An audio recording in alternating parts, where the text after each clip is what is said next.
Good morning. Good morning. It's a beautiful day today in Southern California. How is Vegas? It's actually 80 degrees, so my warm spot, happy place. Perfect weather time.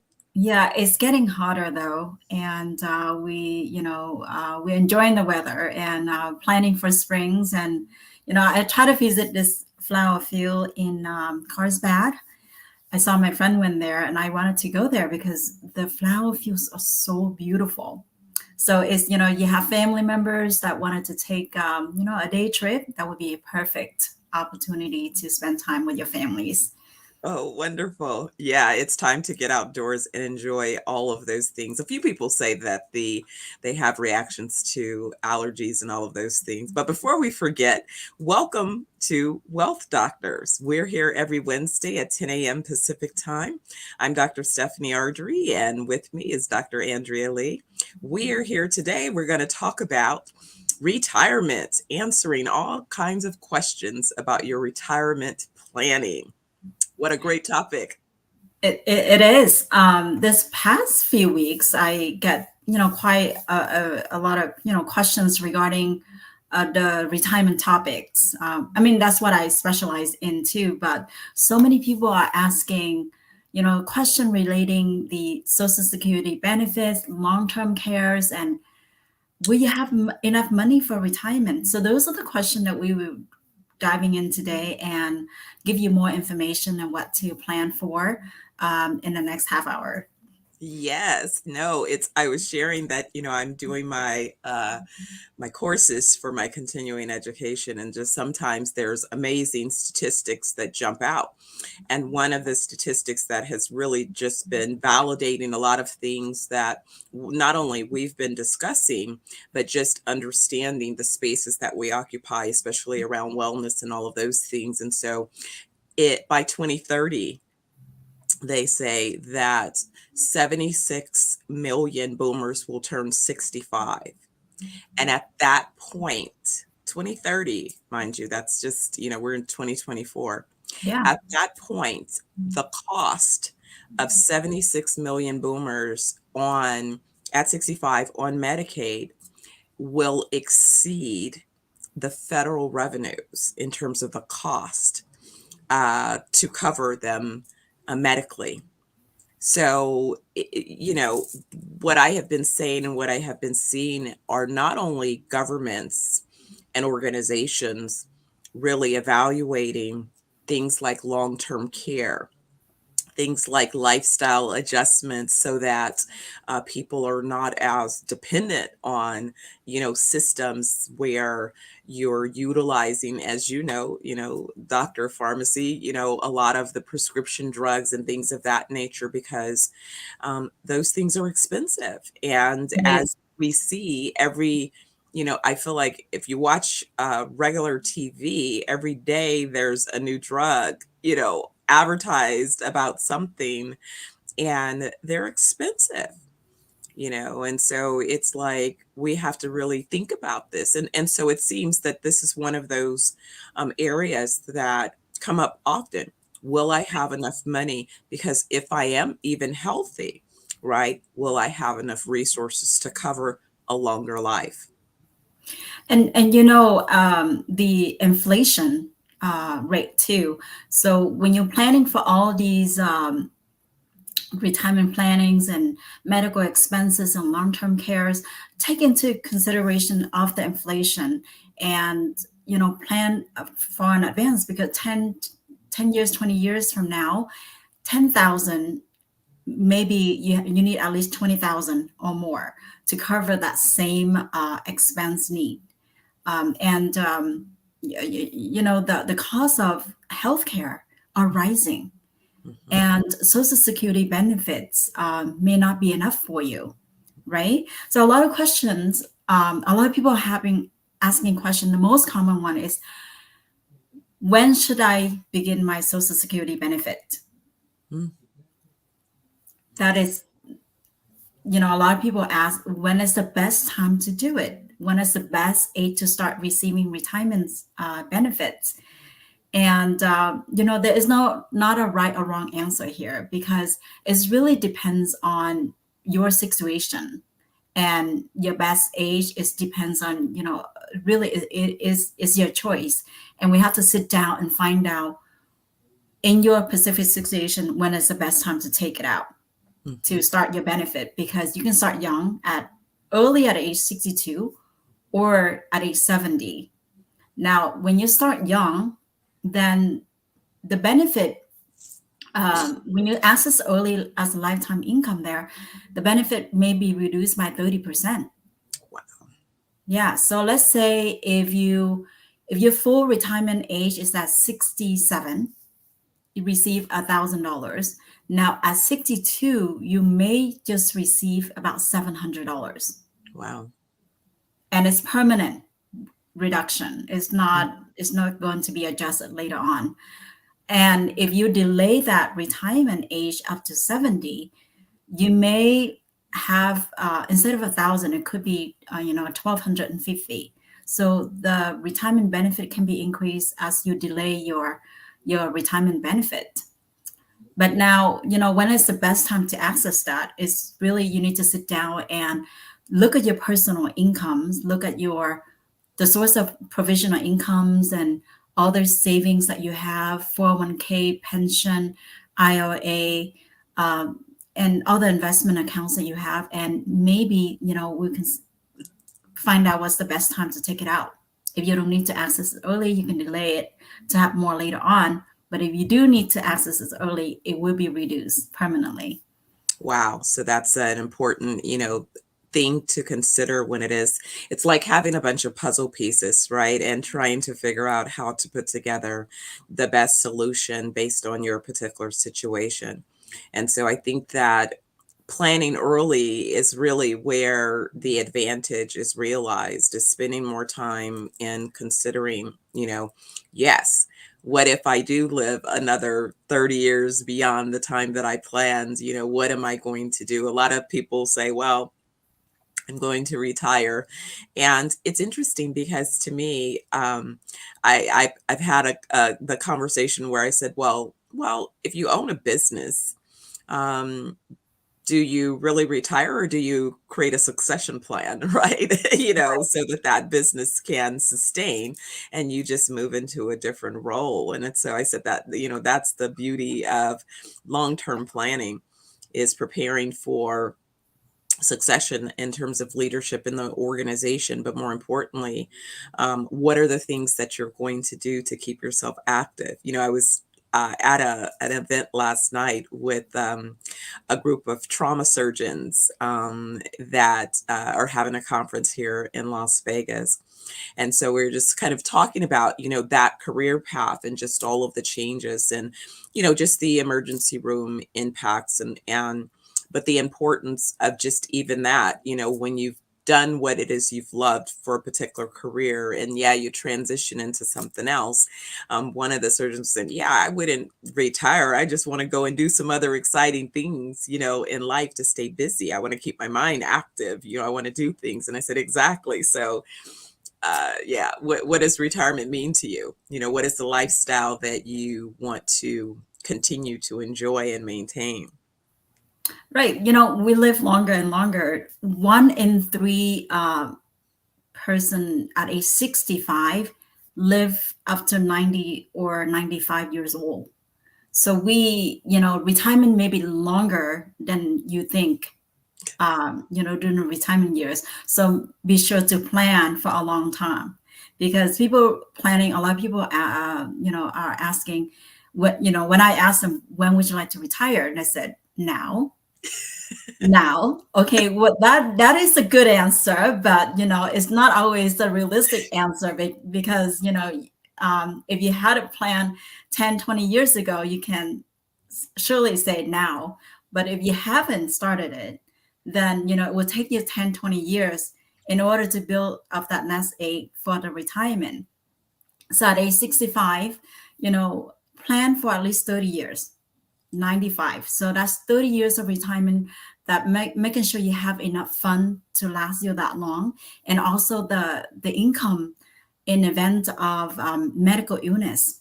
Right. Long-term care is the biggest Yes. portion of it, right? And with the Social Security benefit, it's not enough.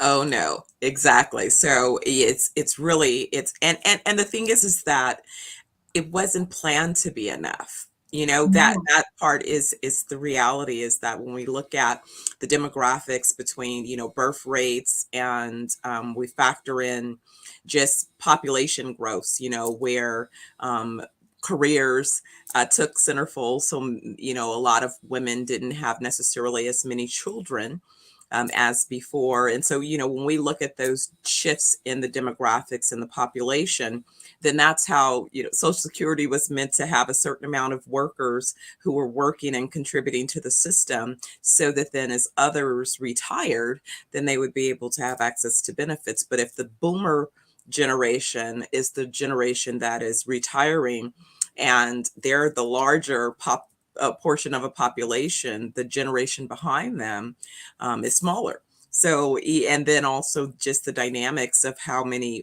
organizations shifted from having pension plans, from, long term. Boomers were, in my assessment, part of that last real generation that had, 30 years in one job kind of thing. There are some of those around here and there, but for most people, they end up having a career that's split between a number of jobs, opportunities, businesses and things of that nature. So it's not like you're just working one place and steadily earning and contributing to your retirement. So you want to just be aware of those things and make sure that you're planning, because compounding interest can be your friend, but it's only your friend when you have a longer window, a 20 right. year, a 30-year window of opportunity, so that your money has a chance to respond to market. There are bull and bear markets, right? And so the part of your money that's tied to stocks or mutual funds and things of that nature, you're going to see just times where those markets reset. And then also remembering inflation. And don't forget the word taxes, because just as I mentioned earlier about this 76 million boomers by 2030 that turned 65, and the medical costs are projected to exceed the federal. So then that means that what will the government utilize to fill that gap? Hmm. Possibly taxes, right? Right. We have to tax the people to cover the budget the budget shortfall. So Right. when we think about that, we don't know what our tax rates will be, in the future.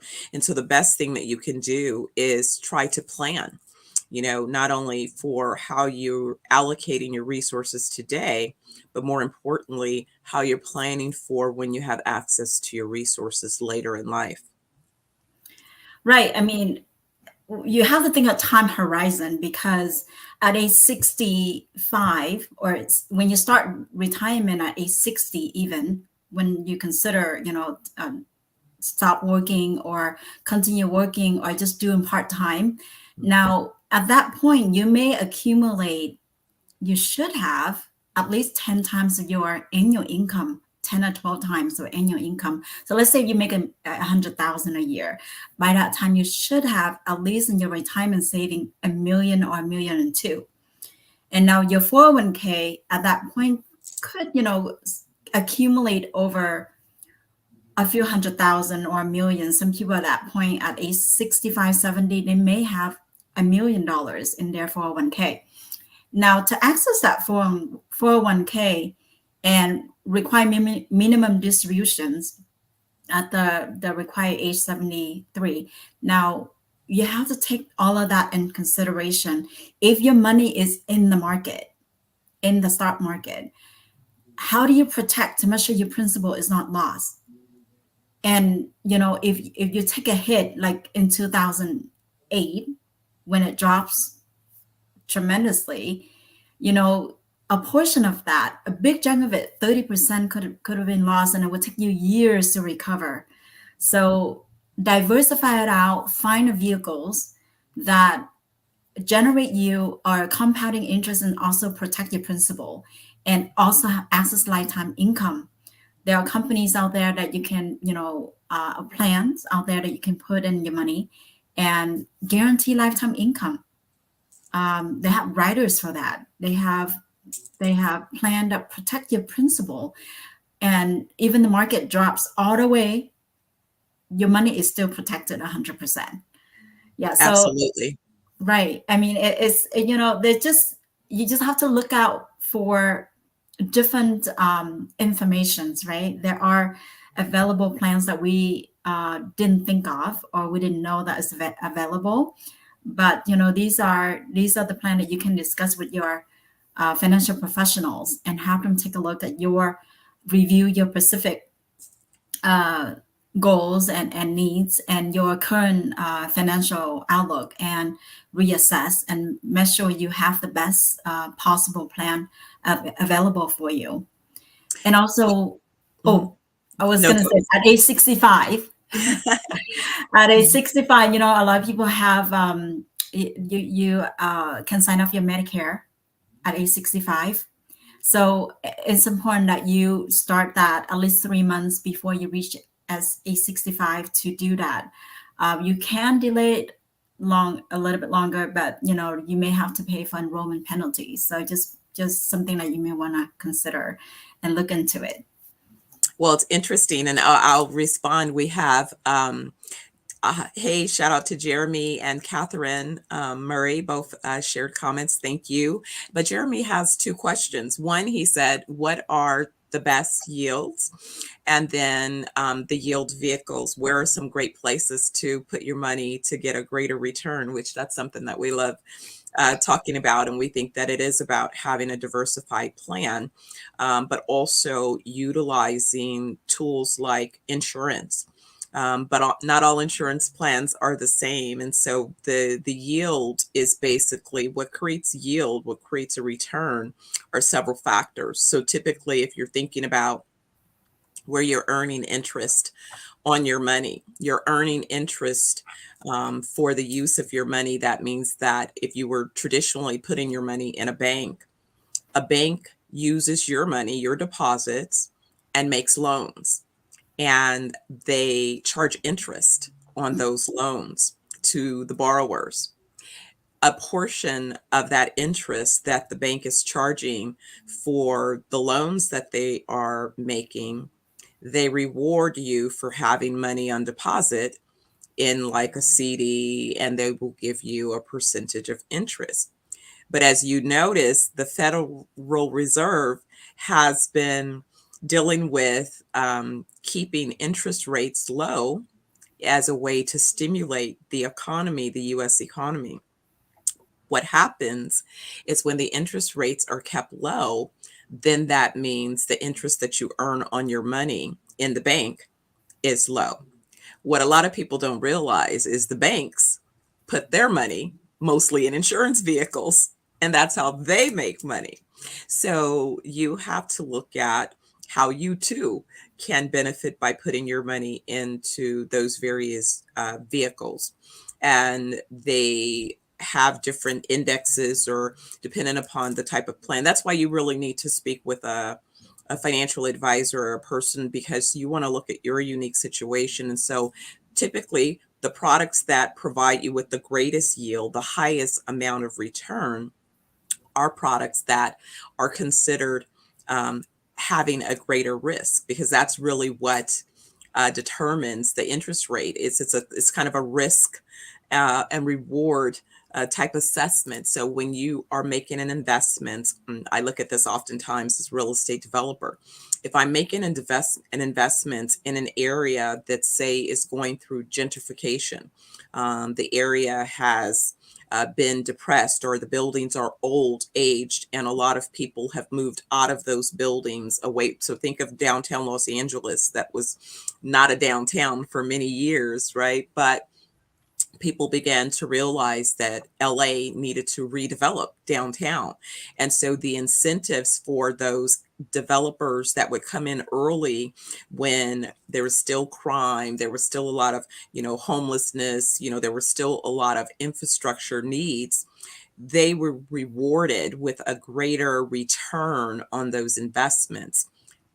but it's because it was a riskier proposition. Investments. So yes, when you think about it, you have to be aware that yes, if you want a greater yield, that means that you're making a higher risk investment. So you don't want all of your assets just in the higher risk because it's a higher risk, because Right.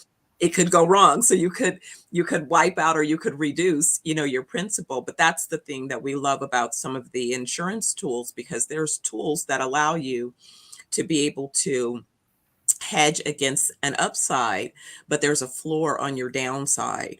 And so again, this is why you want to have some diversification. There's safety items that pay a low return, but But also a consistent. fixed and Right. consistent Mhm. and low return. And sometimes you have to make sure that you don't have all of your eggs in that basket In one either, basket. because if it's not keeping up with inflation, then unfortunately you're losing value every day. That's what I tell people that mistakenly hold large sums of capital in a bank account. It's like, that's horrible. Your money is literally going down in Losing value value. day Mhm. that it's sitting in that bank account, because you're not getting enough interest rate to even keep up with inflation.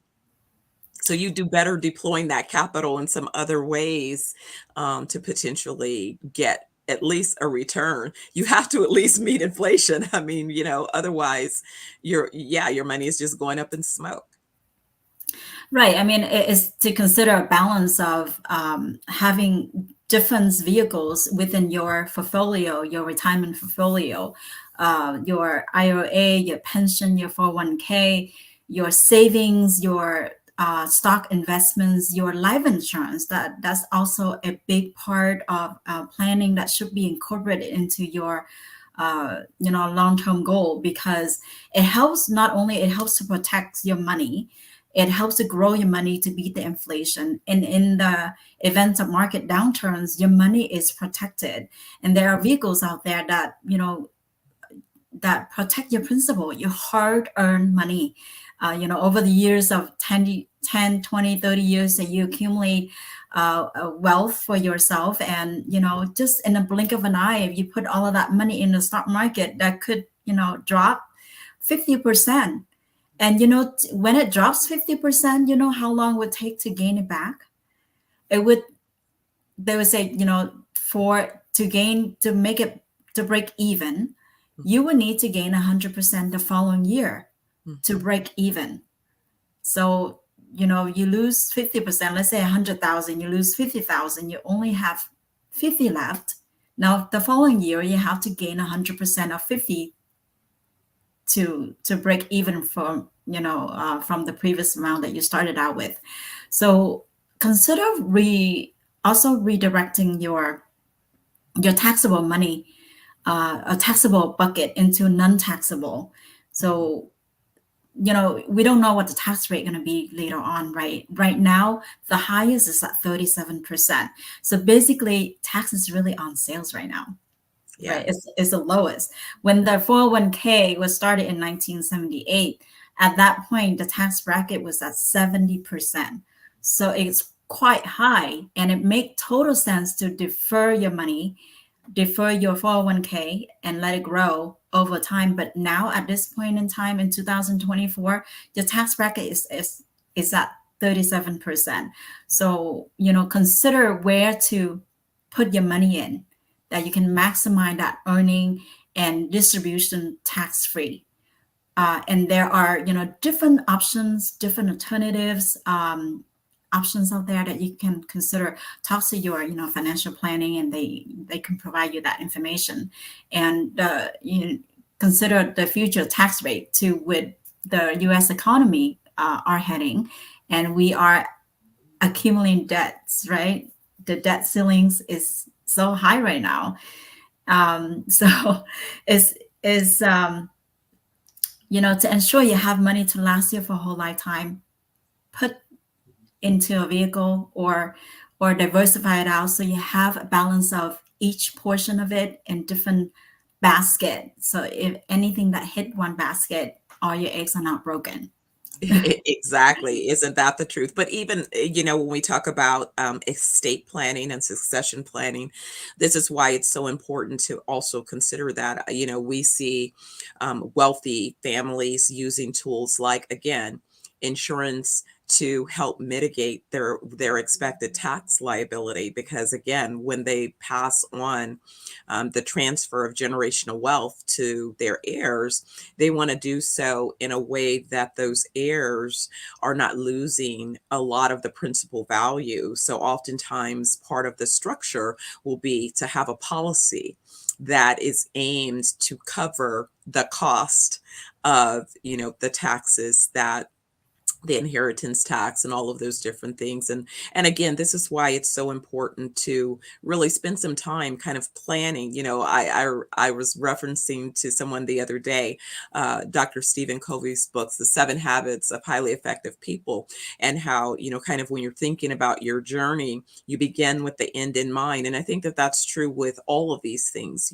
Begin with the end in mind. What kind of legacy are you looking to leave behind? How would you like your family and heirs to be benefited by, your life's work, your life's existence, right? What are those contributions? And so you can plan for those things by doing just that, speaking with competent professionals. And sometimes I think, though, Andrea, what I see is sometimes people feel uncomfortable because they don't even know what they don't know. So they feel like, well, who can I ask? And that's really why we started this program, is because we realized that a lot of times people have basic questions and they're just not sure where to go or who to ask. Well, here it is. We've Don't be created shy, an opportunity.